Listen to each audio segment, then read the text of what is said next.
Ceci est un livre audio autogénéré par Google. Psychologie. Collection fondée par Philippe Breneau et dirigée par Alain Brun. Sans exclusive ni frontières, les logiques président au fonctionnement psychique comme à la vie relationnelle. Toutes les pratiques, toutes les écoles ont leur place dans psychologie. Déjà paru. Florence Laffine, du sensoriel au sens social. Naissance de la pertinence et de la normativité sociale chez le bébé, 2015. Cécile Charrier, Réflexion pour une thérapeutique de la violence. Violence et créativité, 2015. Riyad Benredjeb, Dire, le rituel. De l'anthropologie à la clinique, 2015. Radu Klit, Le travail institutionnel en milieu psychiatrique et de l'enfance inadaptée, 2015. Jean-Michel Pécard, Essai de psychologie analytique, 2015. Sébastien Ponnou, Lacan et l'éducation. Manifeste pour une clinique lacanienne de l'éducation, 2014. Sophia Ducceschijudes, Portrait de folies ordinaires. Petit guide de psychopathologie pour tous, 2014. Anna Curir, Les processus psychologiques de la découverte scientifique, l'harmonieuse complexité du monde, 2014. Jean-Pierre Legros, Stratium, Une théorie de la personne, 2014. Aurélie Capobianco, Dire, Peut-on parler au téléphone ? Stratégie clinique pour entendre au bout du fil, 2014. Christelle Demey, Stimuler le cerveau de l'enfant, 2013. Audrey Gaillard et Isabelle Urdapilleta, Représentation mentale et catégorisation, 2013. Jean-Luc Allier, La fragilité en pratique clinique, 2013. Stéphane Vedel, Nos désirs font désordre, lire l'anti-Oedipe, 2013. Slimane Boufferda, Le symptôme en tous sens, 2012. René Souleyrolles, La spiritualité de l'enfant. Entre l'illusion, le magique et le religieux, nouvelle édition, 2012. Introduction. Nous avons voulu écrire un livre sur le coaching clinique psychanalytique, car c'est celui que nous utilisons. Il existe d'autres approches, mais nous pensons que celle-ci, associée à d'autres dans certains cas, donne de meilleurs résultats. Les pratiques du coaching sont multiples, variées. La cohorte des coachs est donc une véritable armée mexicaine. Ces combattants ne possèdent pas les mêmes fusils ni les mêmes munitions. À chacun sa théorie et ses croyances. Notre objectif est de présenter ici une pratique originale, singulière et peu usitée, le coaching clinique psychanalytique. Notre propos sera théorique, concret, polémique, souvent en contradiction avec les modèles couramment employés en coaching. Nous développerons surtout la pratique de ce type de coaching dans la sphère professionnelle, bien qu'il puisse aussi être proposé dans un cadre élargi avec le life coaching.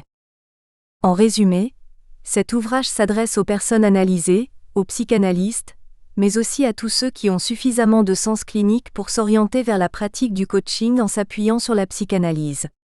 Le sens clinique étant la capacité à reconnaître la structure psychique d'une personne et partant, d'adapter son mode de communication, mais aussi d'entendre le dit comme le non dit. Apprendre à se former dans cette direction est parfois le moyen d'entrer dans le devenir psychanalyste. Chapitre 1 – Définition du coaching. 1. Qu'est-ce que le coaching ? Par coaching, il faut entendre un accompagnement spécifique. Celui d'une personne qui souhaite atteindre un objectif professionnel et ou personnel en menant une réflexion pour choisir une nouvelle orientation. Il s'agit d'un travail de facilitation à penser, à agir, à faire et à être. La démarche est maïeutique. Elle exclut en principe la relation de conseil, la relation de formation et la relation thérapeutique. Cependant, il est parfois nécessaire d'apporter un début de réponse au client pour booster sa démarche, le soutenir s'il se sent en panne de réflexion et d'action. À ce moment-là, il ne s'agira pas d'offrir une solution miracle, mais de proposer une invitation à réfléchir. Le coaching peut s'appliquer à toutes sortes d'activités, sportives, professionnelles, managériales, scientifiques ou techniques, politiques et même artistiques. Actuellement, il se pratique essentiellement dans le domaine sportif et professionnel pour des dirigeants et des cadres supérieurs, même s'il pourrait tout aussi bien être offert à des agents de maîtrise, des employés ou des ouvriers. En réalité, la barrière est financière. On ne dépense pas d'argent pour le petit peuple qui travaille. On a tort. Dans les entreprises, les institutions, les associations, les clés pour résoudre un problème se trouvent souvent en bas, du côté de l'encadrement de proximité. Quelques mots sur le life coaching, une pratique centrée sur des objectifs de vie ou des orientations existentielles. Mais tout coaching n'est-il pas plus ou moins du life coaching ? On ne saurait en effet intervenir sur les pratiques professionnelles, améliorer sa communication, apprendre à déléguer, développer sa confiance en soi, sans passer par la case histoire personnelle, récit de vie. L'individu ne voit pas le jour dans une entreprise, mais dans une famille avec sa biographie, sa culture, ses rites et ses croyances. Sans pour autant s'engager dans une psychothérapie, il est nécessaire que le coach comprenne ce qui fait le terreau initial, ancien, infantile des attitudes actuelles. Sous prétexte de coaching, un processus considéré comme plus rapide par la plupart, le life coaching s'instaure en réalité comme une psychothérapie masquée moins effrayante à envisager. Notons aussi l'existence du self-coaching. Une manière de se regarder tous les matins dans la glace, comme si notre reflet pouvait répondre à nos questions. Selon nous, il n'existe qu'une seule personne ayant réalisé une auto-analyse et c'est Freud. Il faut néanmoins rappeler que sa volumineuse correspondance avec Fliess, un de ses amis médecins, lui permit d'échanger ce qu'il comprenait de lui-même et de ses patients, tout en assurant la confrontation de ses hypothèses à un tiers. La mise en avant de l'auto-investigation, comme réponse aux difficultés rencontrées, n'est qu'un avatar du système de défense des êtres humains. Enfin, s'il existe du coaching de groupe que nous rangeons plutôt du côté de la cohésion d'équipe, du team building, nous ne traiterons ici que du coaching individuel en nous appuyant sur la psychanalyse.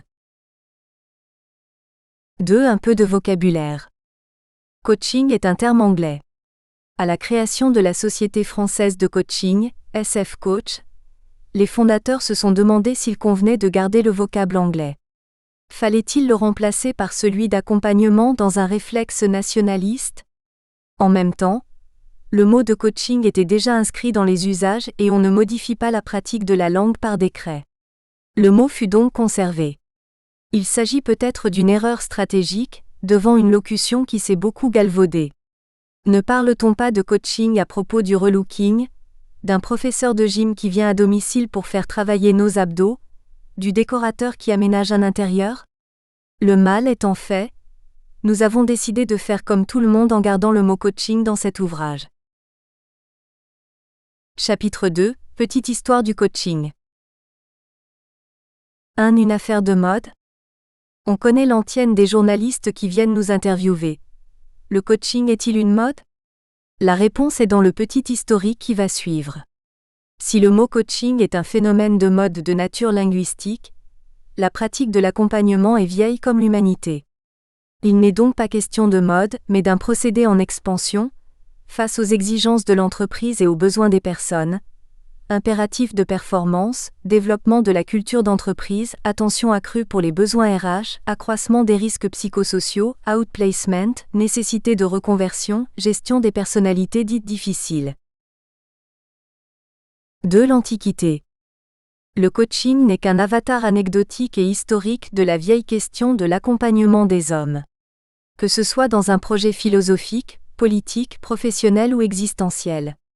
La plupart des coachs ignorent souvent l'histoire de l'accompagnement et se contentent de croire que tout a commencé aux États-Unis dans le domaine sportif. En fait, dès l'Antiquité, le processus est déjà en place. Les sophistes coachent de jeunes aristocrates fortunés dans l'art de parler, de séduire et de mentir afin de réussir dans la vie sociale et politique. Ces sophistes sont les premiers philosophes qui se font rémunérer pour leurs prestations.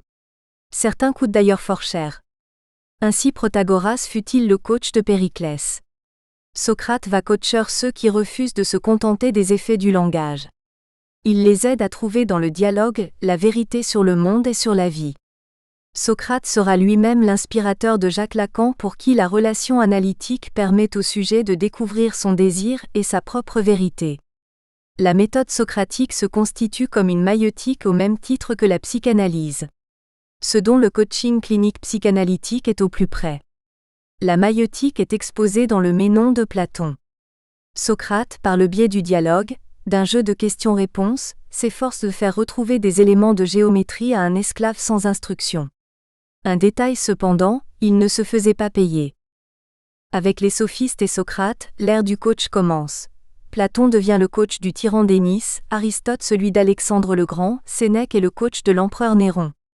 Sans oublier Ovide, avec l'art d'aimer, où l'auteur s'instaure comme le coach des hommes et des femmes qui ont décidé de développer l'art de séduire.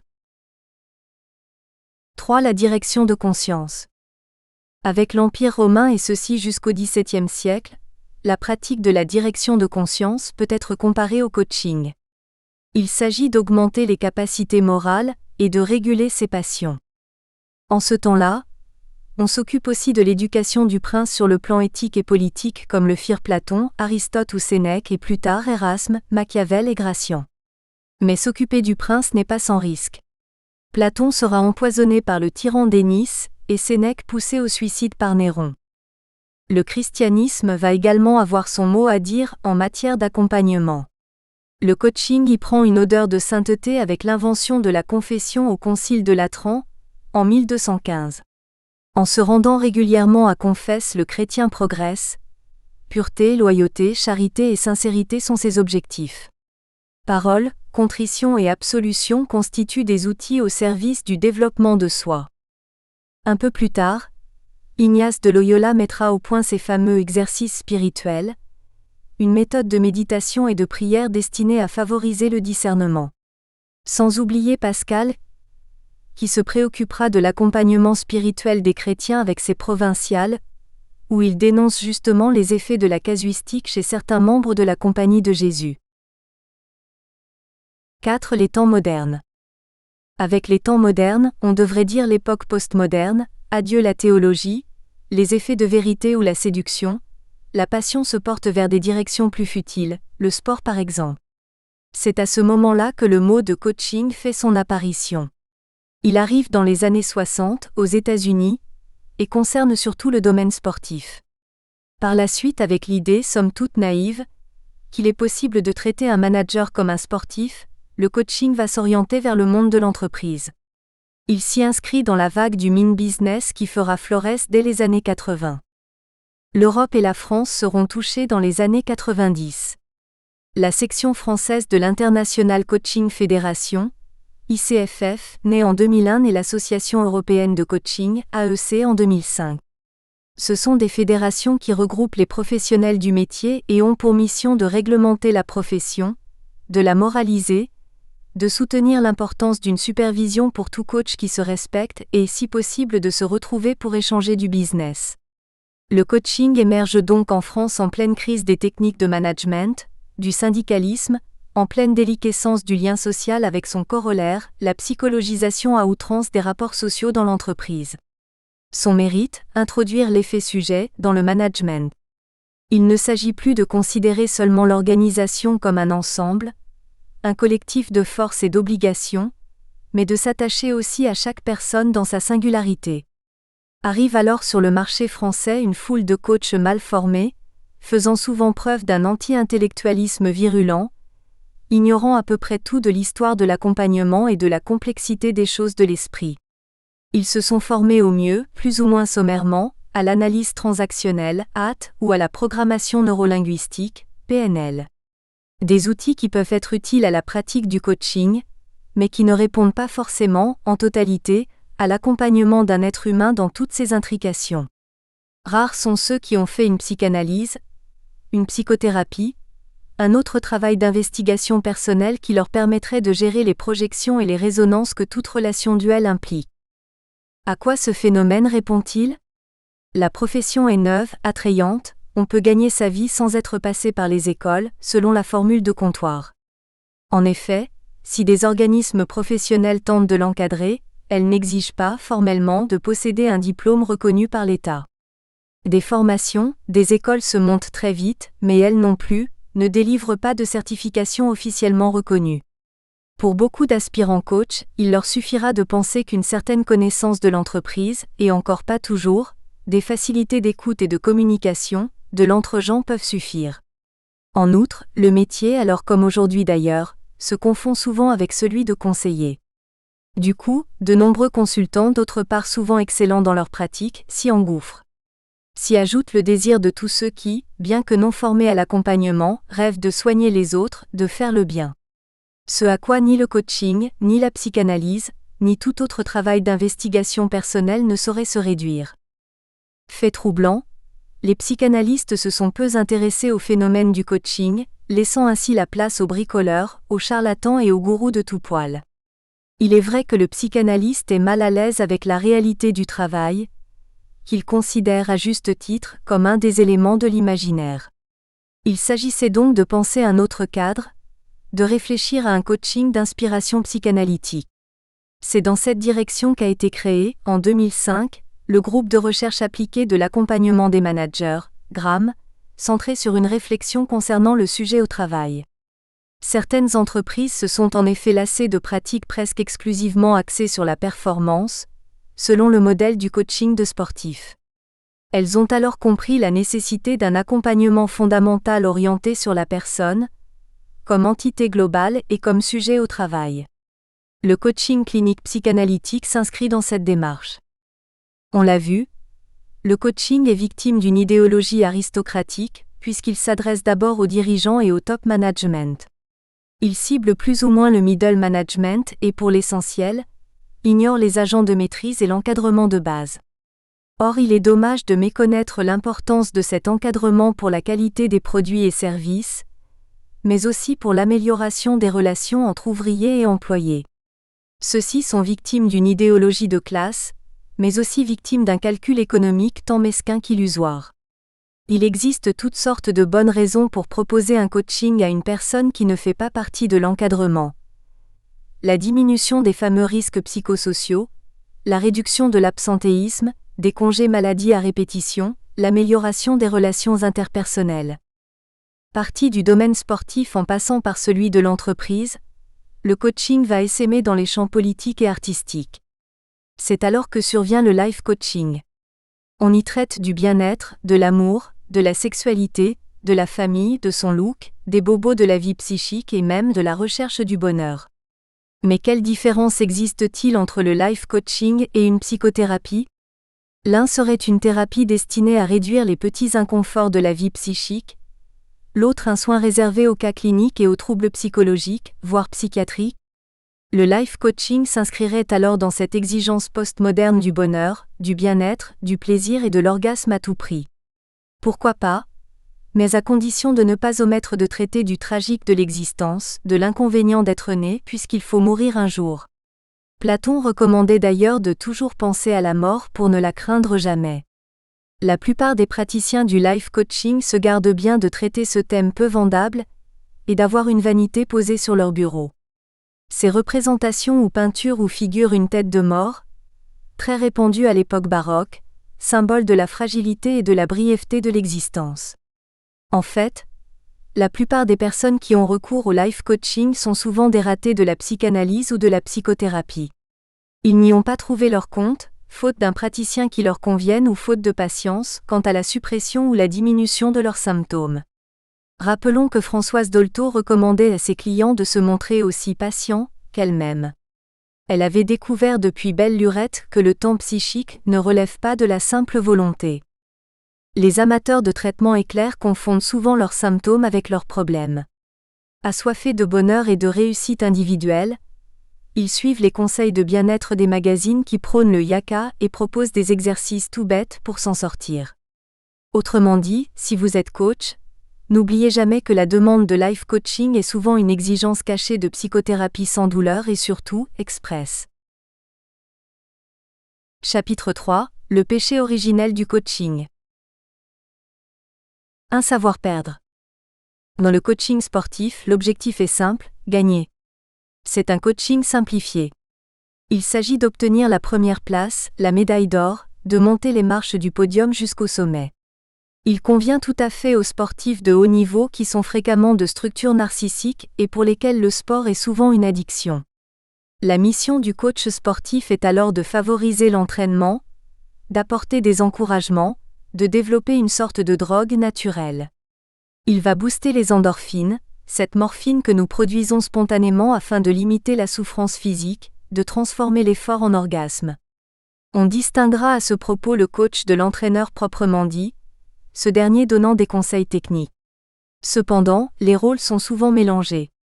Il n'est donc pas question pour le maître coach sportif d'évoquer avec son élève des questions philosophiques sur la vie, l'amour, le sport et la mort. Ce serait lui casser ses rêves de gloire, lui qui précisément fait du sport pour ne rien savoir de quoi que ce soit. Si le sport de haut niveau est une drogue, sa première fonction est de calmer l'angoisse, comme toutes les drogues. Après la gloire, l'or et les clameurs du stade viennent une retraite précoce. Du coup, ces sportifs d'un certain niveau, privés de leurs produits, ne vont quelquefois pas très bien. Notamment quand ils n'ont pas su ou pu penser leur avenir, d'après les feux de la rampe. Les plus chanceux deviennent ministres ou consultants sportifs dans un magazine, ils interviennent sur une chaîne de télévision. Mais pour beaucoup d'autres, ce qui les guette, c'est l'argent qui flambe, la prise de poids, la dépression, la toxicomanie parfois, car il faut bien trouver une nouvelle drogue. Il est dur de devenir gérant d'un magasin de sport, avec ses médailles olympiques exposées sur la cheminée. Leurs coachs leur ont appris à gagner, mais certainement pas à perdre et encore moins à vivre. 2. Du stade à l'entreprise. Le coaching sportif, malgré ou à cause de son aspect trivial, se constitue donc comme le péché originel du coaching en entreprise, avec cette idée simpliste qu'on peut comparer un manager à un sportif de haut niveau, un manager que l'on pourrait faire gagner. Gagner, la gagne, la culture de la gagne, néologisme souvent employé par les performeurs, quel que soit l'objet de leur performance, serait alors un état d'esprit, tantôt inné, une sorte de détermination intrinsèque, tantôt acquis. Dans cette acception, ce serait l'entourage qui permettrait au performeur de transformer son savoir-faire en performance. Quelle que soit l'option choisie, l'individu s'engage dans un projet fort, ambitieux et décide de tout mettre en œuvre pour le réaliser.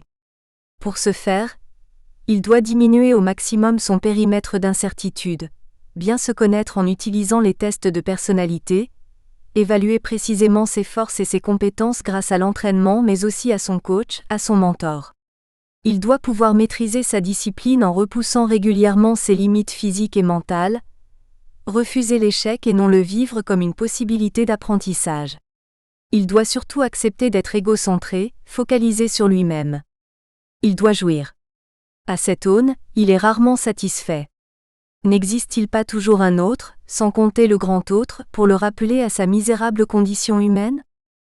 Mais qu'est-ce que gagner pour un manager ? Gagner une promotion, de l'argent, réussir un challenge, prospérer socialement, réussir dans la vie. La question est complexe. On voit bien que comparer l'entreprise, une direction, un service à un stade est de nature idéologique. C'est une idéologie qui se décline. Déclinaison sportive, il s'agira de gagner ou de perdre. Déclinaison guerrière, il convient de tuer ou d'être tué. Déclinaison zoologique, voulez-vous manger ou être mangé ? Déclinaison biologique, seuls les plus forts survivent. Ainsi le coaching de performance est-il devenu l'ordinaire de certaines entreprises. Pourtant la compétition économique n'a pas grand-chose à voir avec la compétition sportive. Le sport est un jeu, même si certains en font leur métier, mais pas le travail et la vie. Dans l'entreprise, les paramètres psychiques de l'individu sont enchevêtrés. Il y est question de son histoire professionnelle, étroitement intriquée à son histoire tout court, et de sa structure psychique. Cet imbroglio n'est généralement pas pris en compte dans le coaching du sportif. Elle est rejetée pour transformer la relation coach-coaché en secte à deux. Le sportif n'est pas reconnu en tant que sujet, mais comme un objet machine qu'il faut conduire vers la victoire. Le sujet désirant est un danger pour la performance, car toute personne normalement constituée n'a aucune envie de souffrir plusieurs heures par jour à l'entraînement dans un stade, une salle de sport ou une piscine. C'est d'ailleurs ce que raconte Laure Manodou dans son autobiographie Entre les lignes, parue cette année. Rien ne me manque. Ni l'odeur du chlore, dont le corps met des mois à se débarrasser. Encore moins l'enfilade infinie de carreaux de faïence qu'on compte jusqu'à l'abrutissement en enchaînant les longueurs. À l'inverse, Narcisse s'y soumet parce qu'il est férocement tourné vers lui-même, autocentré. Il s'y abandonne par jouissance masochiste afin d'éprouver des sensations fortes, inouïes, dans la pratique d'un sport qu'il consomme à l'instar d'un toxicomane. Le gagnant est nécessairement et statistiquement une exception et le perdant ou le moins gagnant, la règle.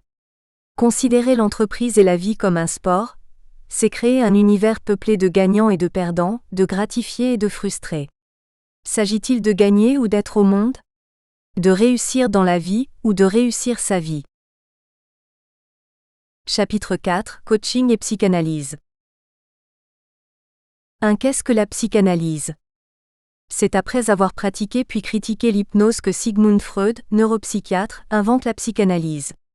C'est alors une méthode de psychothérapie destinée à traiter certains troubles du comportement qu'on appelle les névroses. Partant de là, les perversions et les psychoses, un autre type de trouble. Nous espérons que vous avez apprécié cet aperçu. Pour continuer à écouter ce livre audio sur Google Play Livres, utilisez le lien dans la description de la vidéo.